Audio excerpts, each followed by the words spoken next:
If you want access to NIS as a person with disability who will never be able to work, you either have to be deaf or mute. That's it. The legislation doesn't speak to other disabilities. So if you're severely autistic, you know, you will never be able to work in Barbados. But you don't benefit from it. You have to look at that NIS legislation. I think it's deaf, mute, and maybe blind. But you have to look at that legislation and to recognize across the whole spectrum there's a variety of disabilities that people should be able to access financial services. Now, I've spoken to the Minister, the Honourable Colin Jordan, and thankfully he is fully aware and he agrees.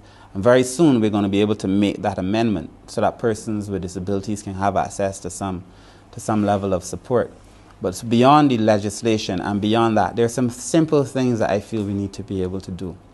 I think I've spoken about the roads. I think persons with disabilities, oftentimes their houses need some kind of retrofitting. I want to prioritize those houses to make sure that they're retrofitted.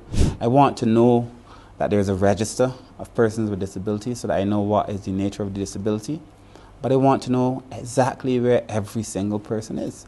So I've told the director we need to have a GPS mapping exercise. I want to know where every person who has a disability in Barbados lives. I want to know the nature of that disability. And why is that important? Climate change is not a made-up conversation. You know, we are likely, if not this year, next year, to be impacted by some kind of event. You know, the world is warming at rates that are intolerable. But as I said, the persons who are vulnerable become most vulnerable. If there's an event, where are these persons with disabilities? How do we move them? What is the plan to get them across to safety?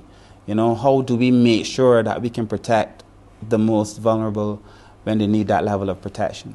I also feel that we have to integrate persons with disabilities into the decision-making process so that persons with disabilities should be sitting on boards, and some of them are. Persons with disabilities should be involved in almost everything. I've said to the